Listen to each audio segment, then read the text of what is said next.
Hi friends, welcome to the finance fish ఛానల్కి. మీకు CIBIL score తక్కువగా ఉందా? ఏ బ్యాంక్లో మీకు లోన్ రావడం లేదా? మీరు ఈ 3 చిన్న తప్పులు చేయడం వల్ల మీకు సిబిల్ స్కోర్ అనేది పడిపోతుంది. ఫస్ట్ పాయింట్, మీరు ఎక్కడైనా బ్యాంక్లో లోన్ తీసుకుంటే మీరు ఈఎంఐ టైం పే చేయండి. ఒక్కరోజు డిలే చేసినా సరే మీకు సిబిల్ స్కోర్లో రికార్డ్ అవుతుంది, సిబిల్ స్కోర్ రిస్క్ అవుతుంది.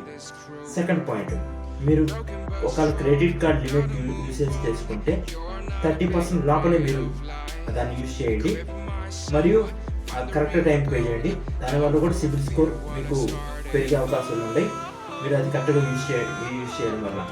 థర్డ్ పాయింట్, మీరు ఒకేసారి చాలా లోన్కి అప్లై చేయడం వల్ల కూడా మీకు సిబిల్ స్కోర్ అనేది చాలా ఎఫెక్ట్ అవుతుంది. సో మీరు అది అప్లై చేసుకునేటప్పుడు కూడా మీరు సరిగ్గా చూసుకోండి.